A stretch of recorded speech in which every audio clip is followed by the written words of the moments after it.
नमस्कार विद्यार्थी मित्रांनो.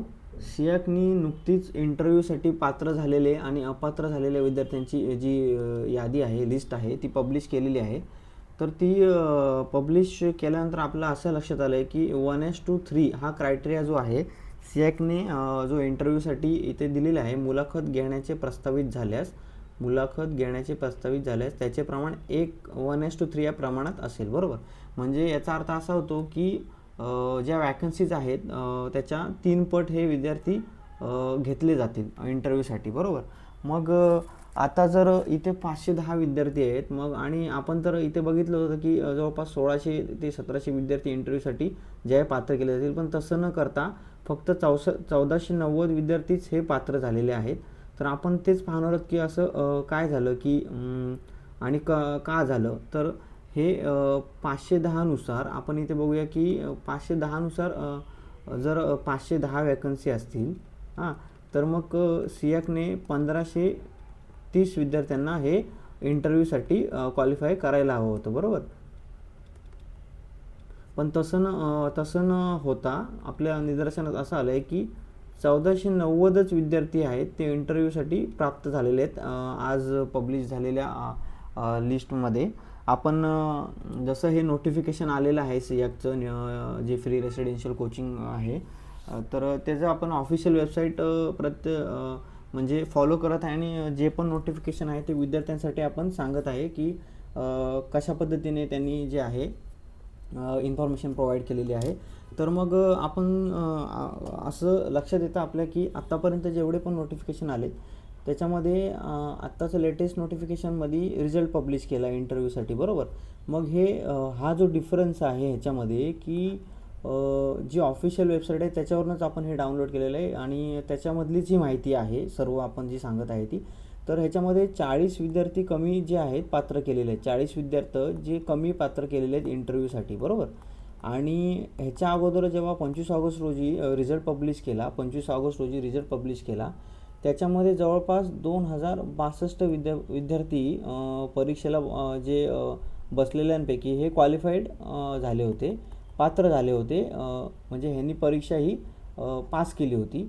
मग तुमच्याकडे जर सियाकडे 2062 विद्यार्थी क्वालिफाईड झालेले असतील परीक्षेसाठी, मग त्याच्यामधून फक्त 1490 विद्यार्थी का घेतले आणि 1530 जर 1:3च्या रेशोमध्ये बघितलं तर 510 वॅकन्सीनुसार 1530 हे विद्यार्थी पात्र करायला हवे होते, बरोबर ना.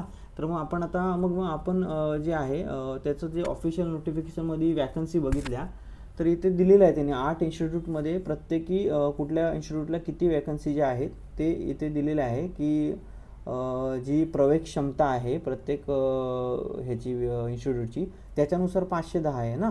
मग ह्याच्यामध्ये आपण परत डिटेल चार्टमध्ये सुद्धा बघितलं की त्याच्यामध्ये असं का आहे का, कुठल्या वॅकन्सी कमी करण्यासारखी आहे का, आणि जर कमी केली असेल कुठल्या इन्स्टिट्यूटने तर ते मी पब्लिश का नाही केलं सियाकच्या वेबसाईटवरती.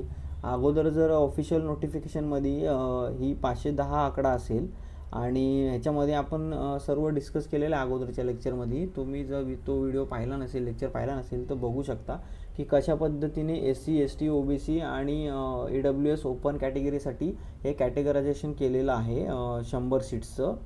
तर ह्याच्यामध्ये तर असं लक्षात येतं की कुठल्या इन्स्टिट्यूटची वॅकन्सी जी प्रवेश क्षमता कमी केली का, तर ते सुद्धा आत्तापर्यंत जे नोटिफिकेशन आलेले आहेत त्याच्यामध्ये कुठेही तसं मेन्शन केलेलं नाही, बरोबर ना.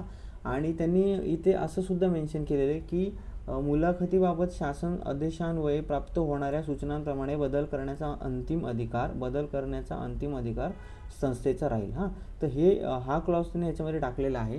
तर ह्याच्यामध्ये आपल्याला फक्त एवढंच आहे की जर 2062 विद्यार्थी क्वालिफाय झालेले आहेत, तुमच्याकडे विद्यार्थी सरप्लस आहे, तर त्याच्यामध्ये तुम्ही 1530 ॲटलिस्ट कमीत कमी 1530 तरी विद्यार्थी हे पात्र ठरवायला हवे होते इंटरव्ह्यूसाठी. पण तसं नव्हता, 1490 हे विद्यार्थी पात्र झालेत, 40 विद्यार्थी हे कमी पात्र केलेले आहेत. तर असं का केलं सियाकने, है ना. तर असा प्रश्न साहजिकच आहे पडतो विद्यार्थ्यांना. तर मग जर विद्यार्थ्यांचा हा हक्क आहे ना, आता सध्याची स्थिती तुम्ही पाहता, जर स्पर्धा परीक्षेचा अभ्यास करत असतील विद्यार्थी तर महाराष्ट्र पब्लिक सर्व्हिस कमिशनचा MPSCचा ड्रग इन्स्पेक्टरचा पेपर जे आहे, परीक्षा जी आहे पूर्णपणे रद्द केलेली आहे ना. ते कशा पद्धतीने तिथे काय झालं, कसं घडलं आहे ना. तर तो एक वेगळा विषय आहे. पण जर अशा पद्धतीने इथे 40 विद्यार्थी कमी जर घेतले जात असतील तर तो विद्यार्थ्यांचा हक्क आहे, तो त्यांना मिळालाच पाहिजे. तर हे असं निदर्शनास आणून दिलं पाहिजे सिएकच्या. तर आपण त्यांना बघूया कसं काय हे करता येईल ते. आणि अजून एक गोष्ट आहे खूप महत्त्वाची, की आत्ताच्या लिस्टमध्ये आत्ताची जी इंटरव्ह्यूची पात्र आणि अपात्रची लिस्ट आहे त्याच्यामध्ये टोटल 1490 विद्यार्थी हे पात्र केलेले आहेत आणि 575 विद्यार्थी हे अपात्र आहेत, बरोबर, इलिजिबल आणि नॉट इलिजिबल. तर ह्या दोघांची जर टोटल केली तर ती 2065 होते. किती? 2065. मग 2062 क्वालिफाईड असतील आणि 2065 कसे काय? मग ह्याच्यामध्ये जो डिफरन्स आलेला आहे +3चा हा कुठून आला, बरोबर ना. तर ते सुद्धा आपण शोधण्याचा प्रयत्न केला. तर तिथे असं लक्षात आलं आपल्या, की ह्या 1490मध्ये पात्र झालेल्या विद्यार्थ्यांमध्ये जे 2 विद्यार्थी ॲड केले गेलेले आहेत आणि ह्या अपात्र लिस्टमध्ये 1 विद्यार्थी ॲड केला गेलेला आहे नवीन लिस्टमध्ये आत्ताच्या पब्लिश केलेल्या. तर इंटरव्ह्यू हे जे 2 विद्यार्थी आहेत हे अंडर ग्रॅज्युएट लिस्टमधले आहेत. अंडर ग्रॅज्युएट लिस्टमधले हे 2 विद्यार्थी आहेत, ते इंटरव्ह्यूच्या पात्र लिस्टमध्ये ॲड केलेले आहेत आणि हा विद्यार्थीसुद्धा अंडर ग्रॅज्युएट लिस्टमधला आहे. तर हा तर ऑलरेडी अपात्र आहे, याच्याबद्दल काही आपल्याला हे नाही आहे. परंतु हे 2 विद्यार्थी कसे काय ॲड झाले? हां, जर सपोज आपण असं गृहीत धरू शकतो की अंडर ग्रॅज्युएट असं आहे, त्यांनी क्लिअर कट तिथे दिलेलं आहे की under graduate candidates not eligible for further process आहे ना, असं जे आहे, जे पूर्ण त्या PDF नोटिफिकेशनमध्ये आपल्याला दिसत आहे. मग त्याच्यातले 2 विद्यार्थी का ॲड झाले? सपोज असं गृहीत धरूया की त्यांनी जे आहे अगोदर त्यांचं ग्रॅज्युएशन वगैरे पूर्ण झालं असेल आणि मग त्यांनी सिएकला कॉन्टॅक्ट करून सपोज त्याच्यामध्ये काही चेंजेस झाले असेल, ग्रॅज्युएशन झालेलं दाखवलं असतील, तर त्याच्यामध्ये म्हणून तसं काय झालं असेल. तर ठीक आहे, तर आपण बघूया की कसं काय आहे. म्हणजे असं ॲक्च्युली सिएकमध्ये होत नाही. परंतु हे 2 विद्यार्थी अंडर ग्रॅज्युएट लिस्टमधले अगोदर not eligible for further process होते, ते आता ॲड होऊन ते इंटरव्ह्यूसाठी पात्र झालेले आहेत. ठीक आहे, ते पात्र झाले, त्यांनी जर ग्रॅज्युएशन दाखवलं असेल त्यांचं झालेलं तर ठीक आहे, त्याच्याबद्दल काही विषय नाही. पण ही गोष्ट आपल्या निदर्शनात आली तर आपण तुमच्यासमोर विद्यार्थ्यांसमोर विद्यार्थ्यांना हे कळणं गरजेचं आहे. आणि विद्यार्थीसुद्धा विचारत आहेत की असं कशा पद्धतीने हे जे आहे नोटिफिकेशनमध्ये जर दिलेलं आहे 1:3, मग 1490 की 40 विद्यार्थी कमी का, है ना. तर हे विद्यार्थ्यांचा हक्क आहे. हा विद्यार्थ्यांनी ही परीक्षा क्वालिफाय केलेली आहे, परीक्षेला बसलेले आहेत, वेळ दिलेला आहे. तर त्यांचं म्हणणं पण बरोबर आहे. आपण पाहूया, तुम्ही तुमच्या पद्धतीने सिएकला कॉन्टॅक्ट करून मेल वगैरे विचारू शकता. आता असं लक्षात आलं आपल्या. आणि इथे बघा ना, नोटिफिकेशनमध्ये आपण दोन्ही चार्ट बघितले वॅकन्सीचे, प्रवेश क्षमता बघितलेली आहे 510 होती आणि इथे पण आपण डिटेल डिस्कस केलेली आहे अगोदरच्या लेक्चरमध्ये. तर अशा पद्धतीने सिएकनी जे आजच्या नोटिफिकेशनमध्ये पब्लिश केले त्याच्यामध्ये 2 गोष्टी आपल्या महत्त्वाच्या लक्षात आल्या, की 40 विद्यार्थी कमी इंटरव्ह्यूसाठी पात्र केलेत क्वालिफाईड लिस्टमधून आणि हे 2 अंडर ग्रॅज्युएटचे अगोदर नॉट इलिजिबल होते त्यांना ॲड करून इलिजिबल केले. तर ठीक आहे, त्यांचं काय असेल, त्यांनी ग्रॅज्युएशन वगैरे दाखवलं असेल, है ना. पण तसं कुठे नमूद नाही आहे नोटिफिकेशनमध्ये, कुठेच मेन्शन केलेलं नाही आहे.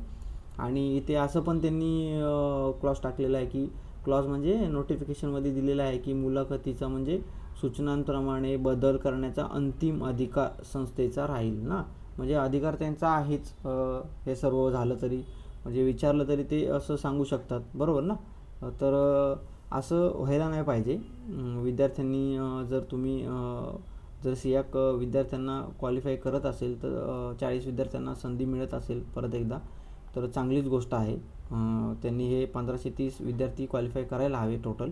आता जर सपोज ह्याच्यामध्ये डिटेल वॅकन्सीमध्ये जर कुठल्या इन्स्टिट्यूटने कमी केली असेल वॅकन्सी, प्रवेश क्षमता कमी केली असेल तर आपल्याला माहीत नाही आहे.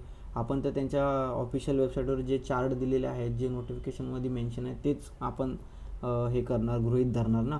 तर अशा पद्धतीने आपण बघितलं 510 विद्यार्थी आहेत. 510 विद्यार्थी जे आहेत इन्स्टिट्यूटमध्ये ॲडमिशन प्रवेश क्षमतेनुसार मिळणार आहे. मग त्याच्यानुसार 1530 विद्यार्थ्यांना क्वालिफाय करायला पाहिजे होतं, इंटरव्ह्यूसाठी जे आहे पात्र करायला हवं होतं, तसं नाही झालं. ठीक आहे, बघूया आपण आता पुढचं नोटिफिकेशन आहे इंटरव्ह्यूसाठी. जी पुढचं इन्स्ट्रक्शन आहे ते लवकरच CERTच्या वेबसाईटवरती येईल. आपण ते सुद्धा बघूया पोर्टलवरती आल्यावरती.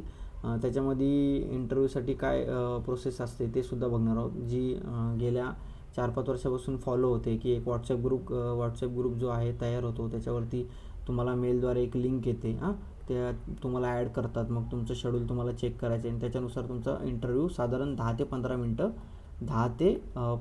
हा तुमचा इंटरव्ह्यू होतो. मग पॅनलमध्ये किती मेंबर असतात, काय क्वेश्चन विचारतात, कशा पद्धतीने तुम्हाला ते इंटरव्ह्यूमध्ये टेस्ट करतात, अशा पद्धतीने आपण सर्व एक डिटेल व्हिडिओमध्ये पुढे पाहणार आहोत पुढच्या लेक्चरला.